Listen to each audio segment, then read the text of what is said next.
Hi friends, ఎలా ఉన్నారు? ఈ వీడియోలో నేను మీకు మహిళా రైతులు ఎవరైతే ఉంటున్నారో మహిళా రైతుల పేరు పైన 50% సబ్సిడీతో ట్రాక్టర్కి సంబంధించి అలాగే వ్యవసాయానికి సంబంధించిన యంత్రాలను అయితే సబ్సిడీతో అయితే అందిస్తున్నారు. ఈ వీడియోలో ఎలా అప్లికేషన్ చేసుకోవాలి, దానికి సంబంధించిన పూర్తి వివరాలు అయితే మీకు చెప్పబోతున్నాను. ఫ్రెండ్స్, మీ వీడియో నచ్చితే డెఫినెట్గా లైక్ చేయండి. అలాగే ఇలాంటి ఇన్ఫర్మేషన్ కోసం మన ఛానల్ని సబ్స్క్రైబ్ చేసుకొని ఫాలో అవ్వండి. ఇంకేమాత్రం లేట్ చేయకుండా టాపిక్లకు అయితే వెళ్ళిపోయాం. ఎవరైతే మహిళా రైతులు ఉంటారో వాళ్ళ పేరు పైన ఈ యంత్రాలు ఏవైతే ఉన్నాయో ట్రాక్టర్కి సంబంధించినవి, అలాగే ఈ వ్యవసాయానికి సంబంధించినవి ఏవైతే ఉన్నాయో టిల్లర్ కావచ్చు, అలాగే రోటావేటర్ కావచ్చు, ఇంకా కల్టివేటర్ కావచ్చు, స్ప్రేయర్స్ కావచ్చు, ఇలాంటి అయితే సబ్సిడీతోనైతే అందిస్తున్నారు. 50% సబ్సిడీతో అందిస్తున్నారు. ఇది ఓన్లీ మహిళల పైనే ఈ సబ్సిడీ ఏదైతే ఉంటుందో వాళ్ళ పేరు పైనే అందిస్తున్నారు. ఇది కొత్త స్కీమ్ ఏం కాదు, ఆల్రెడీ ఇంతకుముందు కూడా అమల్లో ఉంది ఈ స్కీమ్ అనేది. కానీ కొన్ని రోజుల నుంచి ఈ స్కీమ్ని అయితే అమలు చేయలేదు, కొన్ని సంవత్సరాల నుంచి అమలు చేయలేదు. దీన్ని రీసెంట్గా అయితే మళ్ళీ అమలు అయితే చేస్తున్నారు. దీనికి లాస్ట్ డేట్ అయితే 25-26 అనేది చెప్తున్నారు, మార్చ్. కానీ ఇంకా దీన్ని ఎక్స్టెన్షన్ అయితే చేయొచ్చు. దీనికి సంబంధించి ఆన్లైన్లోనైతే ఎలాంటి అప్లికేషన్ అయితే చేసుకోవడానికి వీలు లేదు.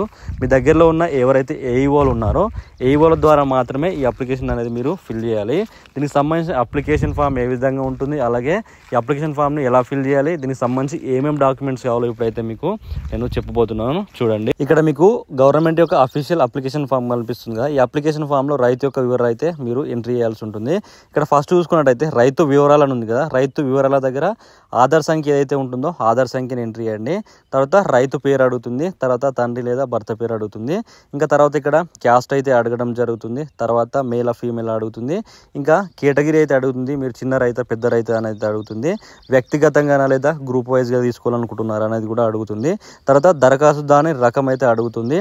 ఇంకా ఈ విధంగానైతే మీరు సెలెక్ట్ చేసుకున్న తర్వాత ఇక్కడ గ్రామము, మండలము, జిల్లాను అయితే అడుగుతుంది. ప్రూఫ్ ఆఫ్ డాక్యుమెంట్స్లో మీరు మీ పట్టా పాస్బుక్ ఏదైతే ఉంటుందో దాన్ని అయితే టిక్ చేయాల్సి ఉంటుంది. తర్వాత ఖాతా నెంబరు, అలాగే పట్టాదారు పాస్బుక్ సంఖ్య నెంబర్ని అయితే ఎంట్రీ చేయాలి. తర్వాత ఎకరాలు అయితే ఇక్కడ మెన్షన్ చేయాలి. ఎకరాలు మెన్షన్ చేసిన తర్వాత ఇక్కడ మొబైల్ నెంబర్ను కూడా మీరు ఎంట్రీ చేయాల్సి ఉంటుంది. తర్వాత ఇక్కడ గ్రూప్ సభ్యుల వివరాలు ఉంది కదా, మీరు గ్రూప్ వైజ్గా తీసుకుంటే గ్రూప్ వైజ్గానైతే ఇందులో నమోదు చేయాల్సి ఉంటుంది. లేదా సింగిల్గానైతే మీరు సింగిల్గానైతే ఇక్కడ మీ పేరుని అయితే రాయండి. తర్వాత కులము, రైతు రకము, ఖాతా నెంబర్ని అయితే ఇక్కడ ఎంట్రీ చేయండి. ఎంట్రీ చేసిన తర్వాత రైతు యొక్క ఇక్కడ యంత్ర వివరాలని ఉంది కదా, యంత్రము వివరాలని. ఇక్కడ యంత్రం వివరాల దగ్గర మీకు ఏవైతే అవసరం ఉన్నాయో వ్యవసాయానికి సంబంధించి వాటిని అయితే ఇక్కడ మీరు రాయాల్సి ఉంటుంది. యంత్ర రకము, ప్యాకేజ్ అని ఉంది కదా, ఇక్కడ మీకు ఏ యంత్రం కావాలి, ఎగ్జాంపుల్ టిల్లేజ్ ఉందా, టిల్లేజ్, అలాగే దానికి సంబంధించిన పేరు, ఇంకా దానిలో స్పెసిఫికేషన్స్ ఉంటాయి, మనకు హెచ్పీస్ ఉంటాయి కదా, వాటిని అయితే ఇక్కడ రాయాల్సి ఉంటుంది. తయారీదారుని పేరు, కంపెనీ నేమ్ రాయండి. తర్వాత డీలర్ పేరు, తర్వాత మనం సంఖ్య అంటే మీకు ఎన్ని కావాలి, 1, 2 అని అయితే అడుగుతుంది. పూర్తి ధర ఎంత, సబ్సిడీ ధర ఎంత, తర్వాత రైతు చెల్లించవలసిన ధర ఎంత అని ఇలా క్లియర్గా ఫిల్ చేసిన తర్వాత కిందికి వచ్చిన తర్వాత ఇంకొక అప్లికేషన్ ఫామ్ అయితే మీకు కనిపించడం జరుగుతుంది.